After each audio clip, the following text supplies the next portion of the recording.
You've been well held here last few weeks, and it's good to be back. And you've made it through the round of the paramis, one more weekly visit with all of the paramis. And before moving on to some other topics this year, which we'll speak to you about a little bit later, we want to return to one of our old favorites, about something that we never tire of speaking about or encouraging you to continue to cultivate, which is the holding environment, the inner holding environment for meditation, which is so central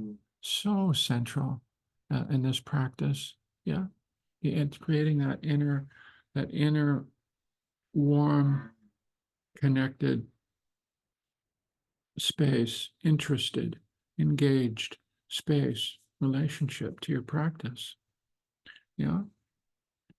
And some of you may know the holding environment comes from a child psychiatrist. The notion of it comes from a child psychiatrist of the last century, who suggested that what's most healing in any therapeutic environment is the creation of a holding environment. And he said it's holding environment is similar to what he used the metaphor of a mother and her child, mother and child, and the kind of attention and caring attention that the mother has to offer to her child, which isn't just observing, it's observing and feeling and leaning toward and curious and very, very, very connected with great care. And we would say with love, we would say that word, with interest, with care, with kindness. Yeah. And that is very much in line with what the Buddha suggested. And he didn't suggest it, he said it's essential, that we need to build a raft to take to the other shore. We need to build a raft to take to the other shore. In order to go deeper in these practices, we have to have a worthy vessel. That's a super appropriate metaphor out here in Hawaii. When you understand the history of Hawaii and how even 2,000 years ago, Hawaii was not inhabited by humans, and that the people who first got here had to build a raft. They had to build these long canoe type ships and came more than 1,500 miles on the open sea, not even knowing if there was land here, and somehow got here in boats 1,500 miles over the ocean in boats. Yeah. You don't get to the other shore without a raft, without a boat, and you don't go deeper in this practice without a raft, without building a raft. And the holding environment is a metaphor that we use for building the raft. And we emphasize it because so often in practice in the West, the raft is a very one-dimensional. There's one-dimensional a focus with the raft that which we build, and it's cognitive attention, paying attention, focusing, so that mindfulness has become a mind-oriented practice for the most part. And while the Buddha suggested that that is an important part of the raft, the ability to attend, it's not the only part, because it doesn't necessarily include the body or the heart. It doesn't include the qualities of interest and care and warmth that are so essential. In creating that internal environment that is going to support the deepening of meditation practice. Yeah. And if you think about those very special moments for most of us, when we think about the really special and connected moments of our lives, they're not simply moments where we were paying better attention. Yeah.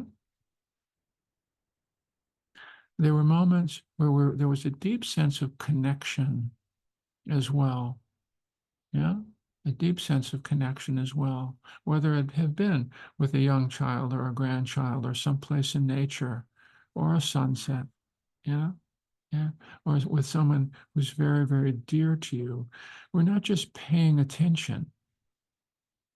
There's another level of connection, another level of investment, involvement, of wanting to be nowhere else, as if there's no place you'd rather be in that moment.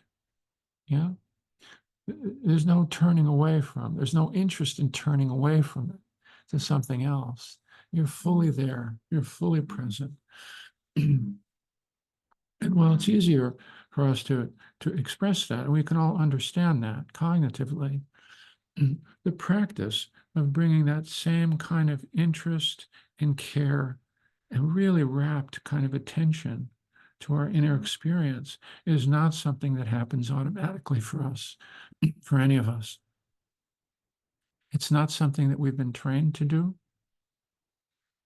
It's something that we're actually in this particular area quite young and quite, we know how to pay better attention out here to someone else, yeah, or to nature. We do know how to pay attention in that way out here, but not so well in here. Not so well in here.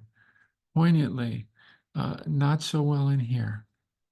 Yeah, we don't know how to bring those same qualities of interest and care uh, to our internal experience. Yeah. And that's what the holding environment is all about. And that's why we can't skip that step. We can't skip that step. Because if we do, it becomes more of a cognitive thrashing around, thrashing around. Yeah. And there'll be a few moments of attending, but it'll be like a handheld camera, which is all jostling around.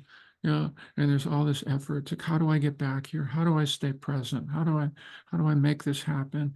And we try to bring our agency and our striving to try to get present. How do I get more present? And how do I stay more present? Yeah. Yeah. And it becomes more of a struggle. It's not struggle to pay attention to a sunset, is it? Is it? For the most part, it's not, right? Yeah. Why, what we could say, well, why is it so difficult to pay attention to what's going on in here? Well, but we don't ask why. We say, let's practice, let's cultivate bringing the same quality of attention in here to our meditation practice. And it's a practice. And it's a practice. And it's a practice. And it slips away. And we're not very good at it. None of us are. We're kind of babies in that space. We're very young in that space. It's not that we're defective. It's simply that we have not trained to bring this quality of attention to our own experience. Yeah? Yeah. And so, um, again and again, we emphasize it. And to this day, when Susan and I sit down in meditation, it's always the first thing. How is it going on in here? How do I begin to bring those? How do I begin to gather some of those qualities of attention?